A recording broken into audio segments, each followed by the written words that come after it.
Hi, this is Scott Garibay, and today we're going to talk about Dungeons and Dragons, and we are specifically going to talk about the single most important Dungeons and Dragons setting that we will ever receive, that we're about to receive in Dungeons and Dragons. The single most important Dungeons and Dragons setting that we will ever receive is incoming right now. It's about to emerge, right?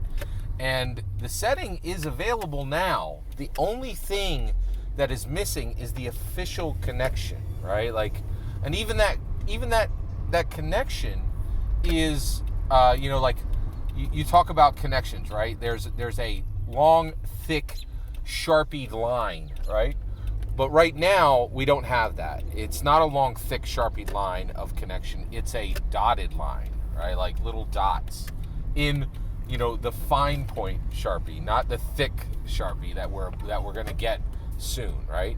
And so we're about to receive the single most important Dungeons and Dragons setting that has ever emerged. Like it's incredible. So let's talk it through. So where does it connect? It's from Lego, right? So we have Dungeons and Dragons right now, and one of the things that Hasbro Dungeons and Dragons has done is clarified the settings. They're like, Oriental Adventures? No, right? That's not a setting, right? Dragonlance? Yes, here is Dragonlance, completely reprovisioned, right? We've cleaned the pool out, right? We've put a bar next to the pool. You can get a Mai Tai next to the pool, so Kryn, Greyhawk, Forgotten Realms, very much yes, right? Ravnica, Theros, right? These are, Dominaria, yes. These are all, official Dungeons and Dragons settings, right?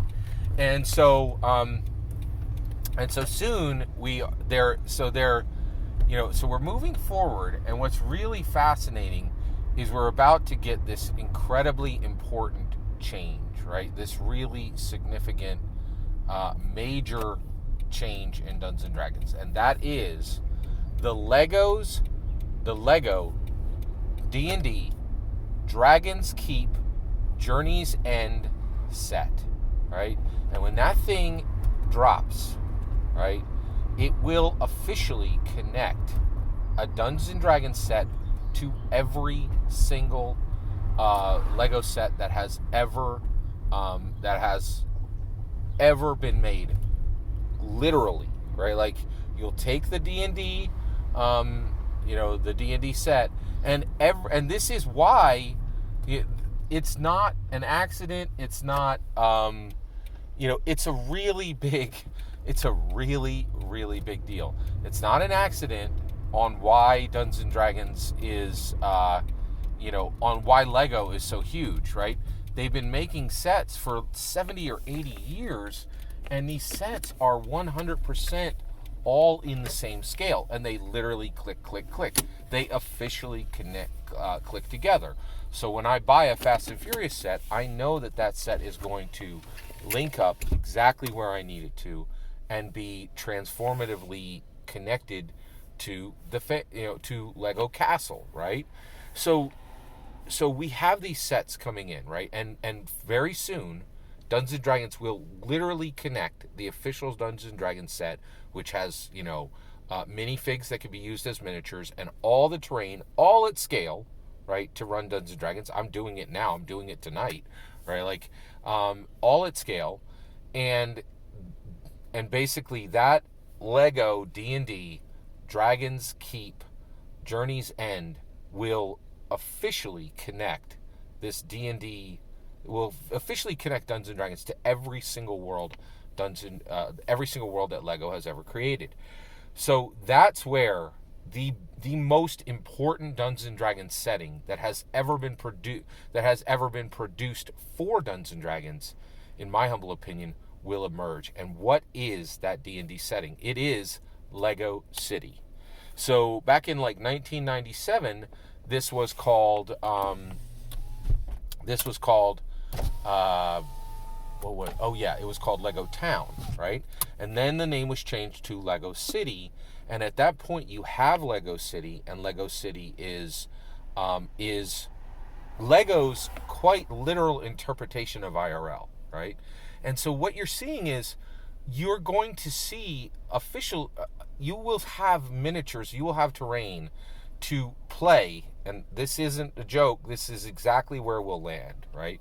You could play an insurance adjuster who lives in Minneapolis, and you'll have your little minifig, and he'll have a tie and a white shirt, and that insurance adjuster will ride to work, and you will be able to, just as we've had miniatures for a human bard sailor, we will have a miniature for a Minneapolis Lego, we'll have a miniature for a Minneapolis insurance adjuster, and he will ride to work on completely scaled modern train, and he will arrive at work at his official office building, and that terrain will be there, and that terrain will be at exactly the scale that the green dragon, right, in Lego Dragon's Keep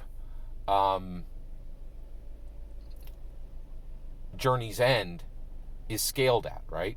And so the reality is, and when that insurance adjuster is there, you're going to be able to put a 48 by 48 base plate down with the entire, official D&D miniatures, and they will walk over, and those player characters will meet that that insurance adjuster, and those two worlds are combined, right? And at that point, the portal will close, and only one, and just the human fighter from Lego Dragon's Keep Journey's End will be there, and everything else will fade into mist, right?